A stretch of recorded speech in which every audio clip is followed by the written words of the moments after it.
قد جاء مهديكم وظهرت آية فاسعوا بصدق القلب يا فتياني.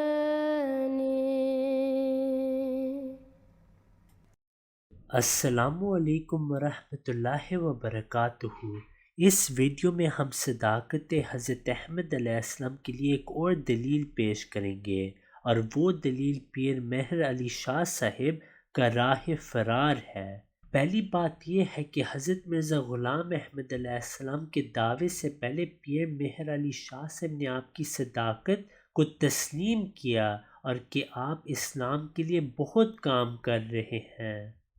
ضلع راولپنڈی میں گولڑا شریف کے مقام پر ایک گدی ہے۔ پیر مہر علی شاہ گولروی حضرت بانی جماعت احمدیہ کے زمانے میں وہاں گدی نشین تھے۔ انہوں نے اشتہار چھاپا کہ مجھے خدا تعالیٰ سے علم قرآن عطا ہوا ہے۔ جب ان کا یہ اشتہار چھپا تو حضرت مرزا غلام احمد علیہ السلام نے اس کے جواب میں اشتہار چھاپا کہ کئی سال سے میرا دعویٰ ہے کہ میں مسیح موعود ہوں، مہدی موعود ہوں، اور مجھے خدا تعالیٰ نے اپنے جناب سے قرآن کریم کے حقائق و معارف سکھائے ہیں، اور اب آپ اشتہار میں کہتے ہیں کہ آپ کو بھی اللہ تعالیٰ علم قرآن سکھاتا ہے، تو پبلک کے لیے اجتباہ پیدا ہو گیا ہے کہ آپ کو سکھاتا ہے یا مجھے سکھاتا ہے۔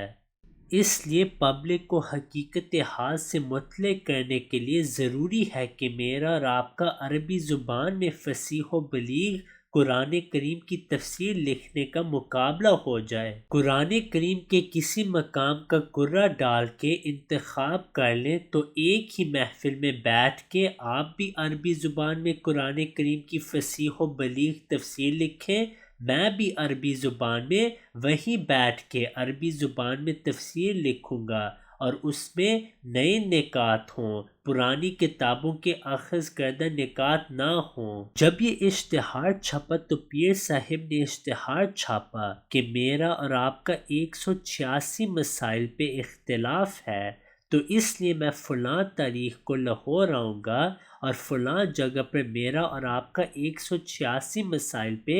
زبانی مباحثہ ہوگا، اور اگر فلاں مولوی، انہوں نے نام ان مولویوں کے لیے جو کہ کئی سال سے حضرت مسیح موعود علیہ السلام پہ کفر کے فتوے لگا چکے تھے اور پیر صاحب کے ہم خیال اور ہم عقیدہ تھے، وہ کہتے ہیں کہ اگر فلاں مولوی یہ فیصلہ کر دیں کہ پیر صاحب جیت کے ہیں اور مباحثہ میں مرزا صاحب ہار گئے ہیں، پھر مرزا صاحب کو اپنے دعوے سے توبہ کر کے میری بیعت کرنی پڑے گی، اور بیعت کے بعد تفسیر کا مقابلہ ہو جائے گا۔ حضرت مرزا غلام احمد علیہ السلام نے جب یہ اشتہار پڑھا تو آپ نے لکھا کہ دیکھو کہ جب میں مولویوں کے ساتھ مباحثے کیا کرتا تھا اس وقت تو پیر صاحب کو خیال نہیں آیا کہ میرے ساتھ مباحثہ کرے، جب خدا تعالیٰ نے الہاماً مجھے منع کر دیا کہ آئندہ کسی مولوی سے مباحثہ نہیں کرنا، چنانچہ آپ نے آئینہ کمالات اسلام میں بھی اس کو درج فرمایا کہ مجھے خدا تعالیٰ نے مولویوں کے ساتھ مباحثہ کرنے سے منع فرما دیا۔ پھر آپ نے اپنی کتاب انجام آتم میں بھی اس کو تحریر فرمایا کہ مجھے خدا تعالیٰ نے مولویوں کے ساتھ مباحثات کرنے سے منع فرمایا ہے، تو فرمایا کہ جب خدا تعالیٰ نے مجھے مباحثات سے منع کر دیا تو اب آپ مجھے مباحثہ کا چیلنج دے رہے ہیں، اور مقصود کیا ہے؟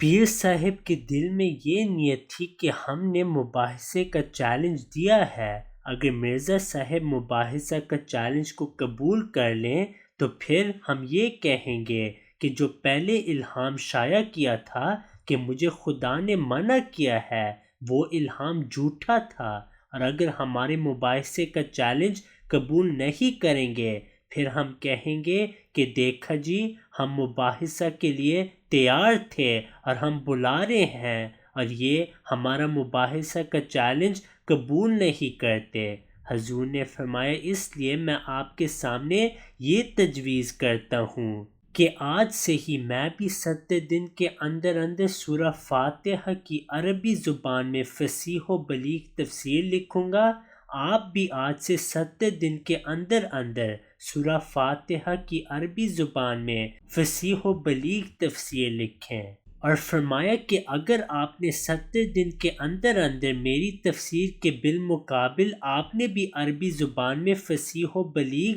سورہ فاتحہ کی تفسیر لکھ دی تو میں آپ کو 500 روپیہ انعام دوں گا۔ لیکن ساتھ ہی آپ علیہ السلام نے فرمایا کہ میں بھی آپ کو پہلے سے بتا دیتا ہوں کہ خدا نے مجھے الہاماً خبر دی ہے کہ منعہ مانع من السماء، کہ میرے مقابلے میں سورہ فاتحہ کی عربی زبان میں فصیح و بلیغ تفسیر لکھنے سے خدا نے منع کر دیا ہے۔ کوئی بھی 7 دن کے اندر اندر میرے مقابلے میں تفسیر نہیں لکھ سکے گا۔ چنانچہ حضرت مرزا غلام احمد علیہ السلام نے 7 دن کے اندر اندر سورہ فاتحہ کی عربی زبان میں فصیح و بلیغ تفسیر لکھی، اعجاز المسیح کے نام سے شائع فرمائی اور وہ پیر صاحب کے گھر پہنچا دی۔ 7 دن کیا 7 مہینے کیا 70 سال سے اوپر ہو گئے، پیر صاحب فوت ہو گئے، لیکن پیر صاحب اعجاز المسیح کے مقابل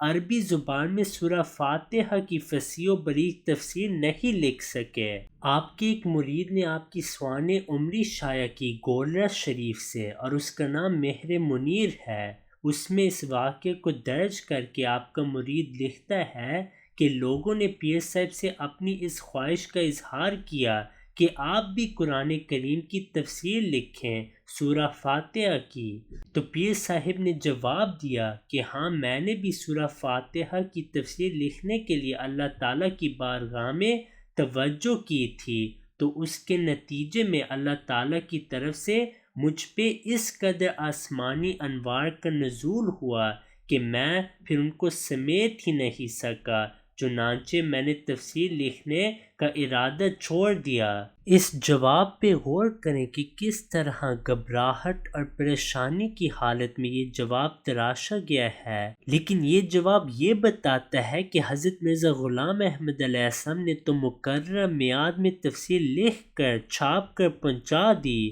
لیکن پیر صاحب نے مقررہ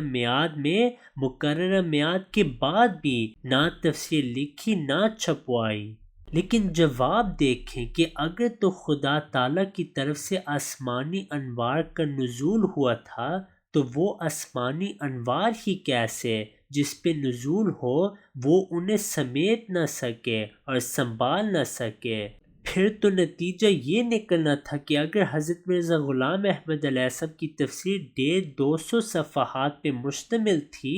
تو پھر پیر صاحب کی تفسیر 100-150 جلدوں پر مشتمل ہوتی۔ اس قدر جو خدا تعالیٰ نے انوار کا نزول فرمایا، ان انوار سے مخلوق خدا کو انہوں نے محروم رکھا۔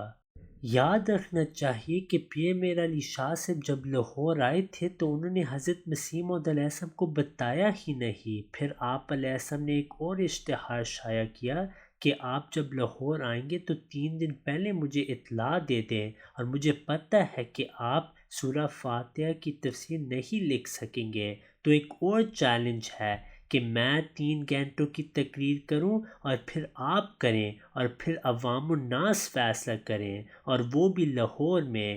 اس کا بھی جواب پیر مہر علی شاہ نہیں دے سکے۔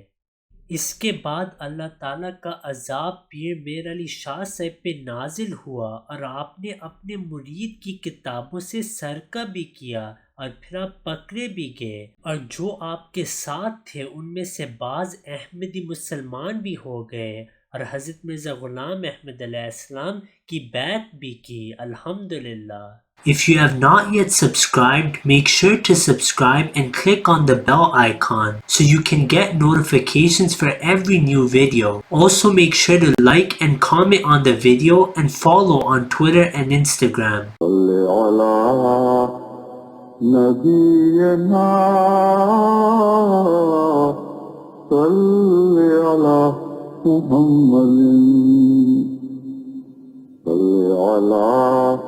سفینا